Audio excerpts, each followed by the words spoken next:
The Astros cut down their roster to 26 men. The Astros opening day roster is set. I nailed the pitching staff. I did not nail the offensive players. I did not nail the 13 position players. Two huge surprises. Very big on this team. Korey Julks, go Cougs, making the big league team, which is awesome. I love that Korey Julks is making the big league team. Go Cougs. And then Cesar Salazar is the... That was the shocker to me. That was the huge... Like, Julks was a dark horse. Like, but you thought Dirden. You might get an extra outfielder, Dirden, or Julks, and like listening to some of it. We'll listen to some of the reasons here in a little bit. But it seems like they went with experience. It seems like they want Dirden to get everyday at bats, whereas they're not concerned about Julks getting everyday at bats. It seems like they're concerned about Korey Lee getting everyday at bats, where they're not concerned about Salazar getting everyday at bats. But how do you feel about the 26-man roster? Mentioned a couple of the big surprises right there out of the gate. I'm a little surprised. I'd say a little disappointed. I think if you're Korey Lee, you're extremely disappointed.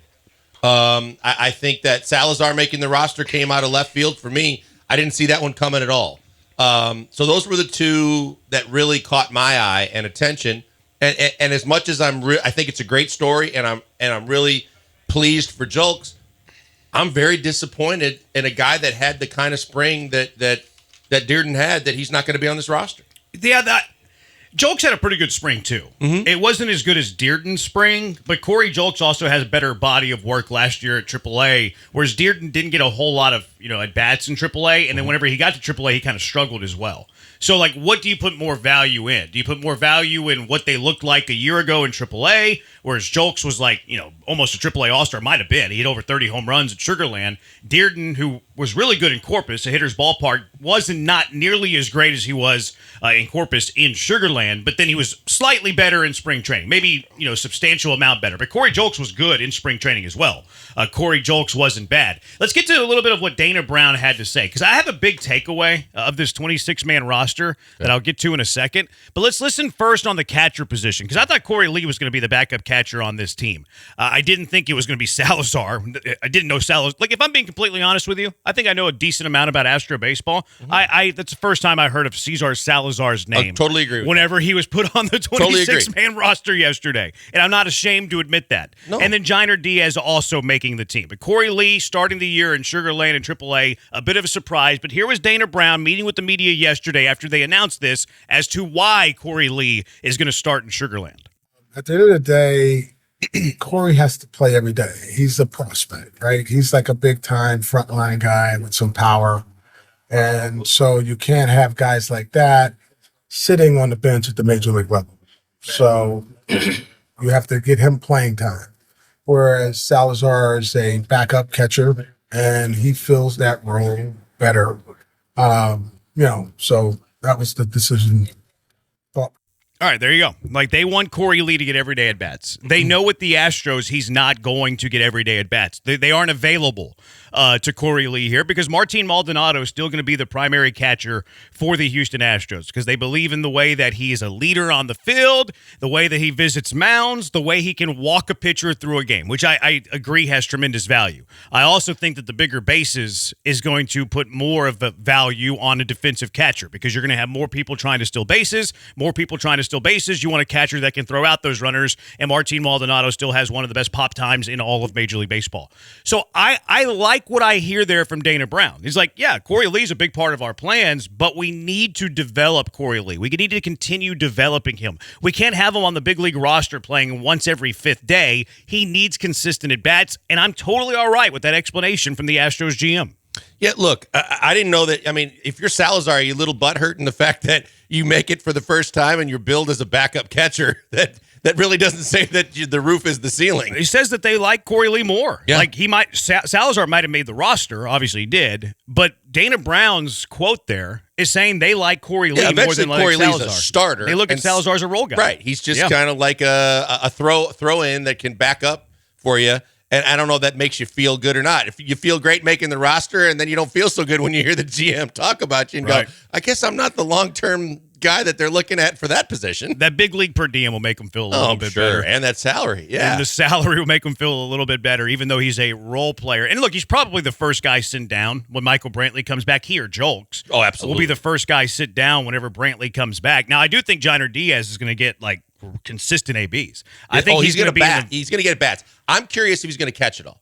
See, I don't think so. I think that's why they kept Salazar. Yeah, honestly. Because when you heard Dana Brown speak, it basically spoke volumes in terms of the fact that Jiner Diaz is going to be here as a bat. Yeah. Like, I don't know if they view Diaz as, like, a legitimate catcher. Like, maybe he can be a backup catcher, but them keeping Salazar tells me that they want to use Diaz's bat, but they don't trust in him to be the backup catcher yet. That's what it screams to me. No, they're keeping three catchers. And you know what? You and I were talking about this even at the end of last season when I said, hey, they constantly are sending him down in the bullpen to catch whoever's in the bullpen, trying to get acclimated to the arms and their stuff and understand all the different things.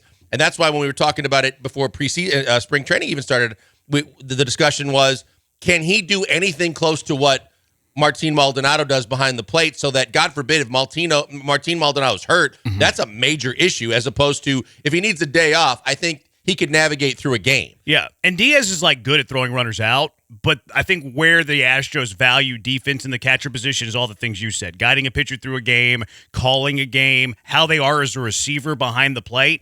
And I think the Astros are not overly optimistic about where Diaz is at right now. I think that's why Salazar's on this team, because they felt like they needed Diaz's bat, and I think he's going to DH a good amount of times for the Astros while Brantley's gone, but they don't trust him yet behind the dish. Maybe I'll be wrong. Maybe he starts 2 games in the first week and looks really good as a defensive catcher. I hope that's the case because that improves Diaz as a prospect if he can be a good receiver behind the plate. I think keeping Salazar at a third catcher tells you that the Astros might not be too confident with that.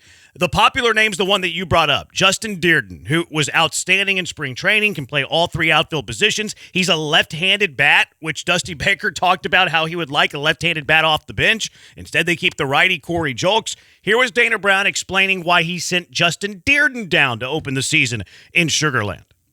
Yeah, so Jolks, have performed a lot in AAA.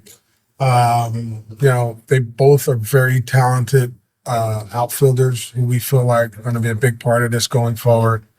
But we felt like Jolks had more minor league experience and put up big numbers in AAA. They both played well in camp, and Dirden had some strikeouts. Or Dirden had some strikeouts, but he still had a pretty good OPS, and we felt like he could use a little bit more seasoning at the AAA level, particularly because he didn't play there much last year. He only had a few at bats, but at the end of the day, we feel like he could play all 3 outfield positions. He's left-hand power. He's going to be a big part of the franchise going forward, and he completely understood that. You know what? Let me go work on a few parts of my game, and I'll be ready to go when called upon. Cool with that explanation about why Dirden starting in Sugarland. I'll be honest with you, Jeremy. I heard that, Brown. And the first thing I'm thinking if I'm Dirden is, what else do I have to do? Sure, I don't think I should be punished because I haven't had enough time in AAA. I should be rewarded for the fact that hitting at least somewhat major league pitching during spring training, I was tearing the cover off of it. I was doing everything you asked me to do, offensively, defensively, and otherwise. I put up number for average. I had pop. I showed you everything that I could possibly show you in my bag, and I'm packing my bags and going back to AAA. Yeah, I mean, I can understand that point of view from like a Dirden perspective, from a Dirden point of view, but Korey Jolks was good in spring training as well. Not as good as Dirden. Let me be very clear. But let me be clear, too. Dirden was not good last year in AAA. No, and I'm not comparing him to Korey Jolks. This isn't, to me, I'm not comparing the two. I'm just saying, if I'm Dirden, what else can I do? What else do I have to do to earn a spot on this team? Yeah, I believe with how Dana Brown answered those 2 questions, they think more of Korey Lee than they do about Salazar. They think more of Justin Dirden than they do about Korey Jolks. My biggest takeaway of this 26-man roster, I'll tell you on the other side. 713-780-ESPN, the HRP listener line, 713-780-3776. We're on Twitch, twitch.tv/ESPN975. He's at Pac-Man Joel on Twitter. I'm at Jeremy Branham. It's the Killer Beast on ESPN 97.5 and ESPN 92.5.